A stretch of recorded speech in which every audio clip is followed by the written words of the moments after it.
সাথী বন্ধুগণ, আপনারা জানেন আমার রাজপথের সহযোদ্ধা জুলাই আন্দোলনের রাজপথের বিপ্লবী বীর ওসমান হাদিকে প্রকাশ্যে দিবালোকে গেছে শুক্রবারে সন্ত্রাসীরা গুলি করেছে।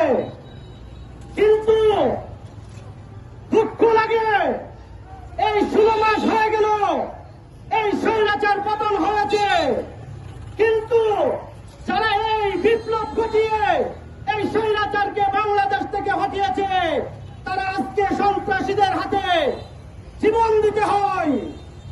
আমাদের দুঃখ লাগে, এই পরিকল্পিত হত্যা আরো 2-3 মাস আগেই এর রচনা করা হয়েছিল।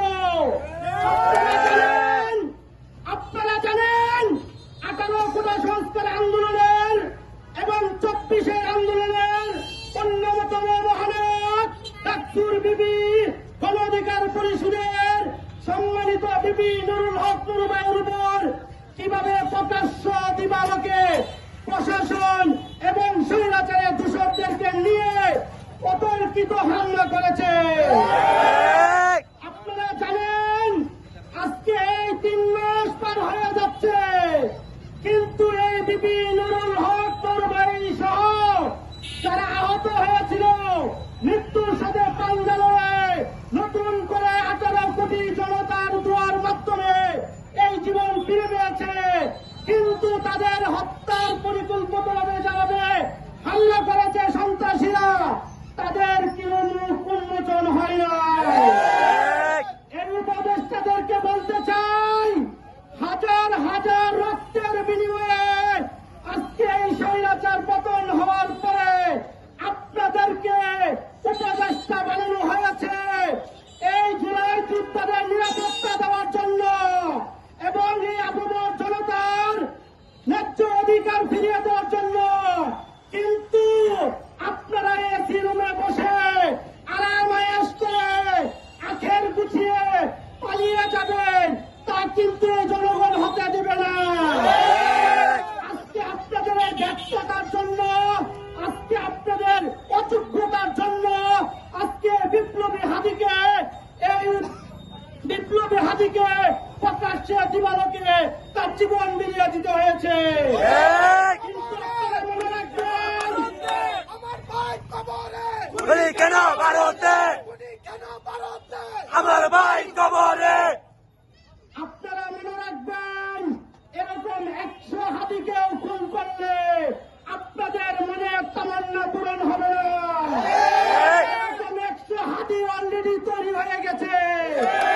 আমরা এখন দেখতে পাচ্ছি আগামীকাল রাত থেকে এখন পর্যন্ত সারা বাংলাদেশে এই হাদির স্লোগানে মুখরিত পুরো বাংলাদেশের রাজপথ। এই প্রশাসনকে বলতে চাই, আপনারা জনগণের সেবক হন, কোন স্বৈরাচারের দূষণের গোলামি করবেন না, তাহলে কিন্তু আপনাদেরকে জনগণ রাজপথে সুষ্ঠু জবাব দিবে। আমরা যদি এই 24 ঘন্টার মধ্যে হাদির কোন সুষ্ঠু তদন্ত করে এই বিচার কার্যক্রম বাস্তবায়ন না করে, তাহলে আমরা এই উপদেষ্টার পদত্যাগ চালাচ্ছি।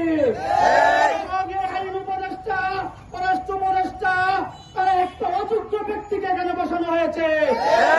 কিভাবে পরিচালনা করতে হয় ন্যূনতম তাদের যোগ্যতা নাই, কিন্তু এই যোগ্যতা অযোগ্যতার দিকে আমরা যাব না। আমরা হাদির সুষ্ঠু বিচার চাই। আমরা এখান থেকে আরেকটা দাবি জানাচ্ছি, হাদির কবর যেন ঢাকা বিশ্ববিদ্যালয় হয়, এই শাহবাগ চত্বর যেন হাদি চত্বর করা হয়। আপনারা যদি এই বিভিন্ন বিচার করতেন আজকে এই হাদির মৃত্যু হতো না। আমি বলবো প্রতিটি বাংলাদেশের আনাচে কানাচে এই জুলাই যোদ্ধাদের নিরাপত্তা বাস্তবায়ন করতে হবে। তা নাহলে বাংলাদেশ গণ অধিকার পরিষদ, যুব অধিকার পরিষদ, ছাত্র অধিকার পরিষদ, শ্রমিক অধিকার পরিষদ সকল অঙ্গ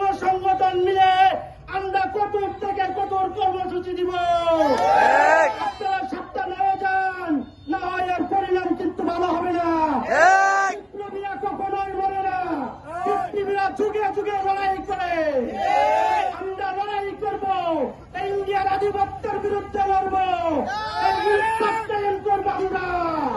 এরকম হাদির যে যৌক্তিক দাবি ছিল, সেই দাবি আমরা বাস্তবায়ন করবো এক একজন হাদি হয়ে। আপনারা জানেন হাদির একটি কথা, আমার দুষ্পরেও যদি হয় আমি তার সাথে ইনসাফ বাস্তবায়ন করবো। আপনারা মনে করেছেন এই হাদিকে মৃত্যুর বিনিময়ে আপনাদের স্বপ্ন বাস্তবায়ন হয়েছে, এটা ভুল ধারণা। এটার মৃত্যুর মাধ্যমে আপনারা আরো 100 হাদি হওয়ার সুযোগ দিয়েছেন, তাই আপনারা সাবধান হয়ে যান।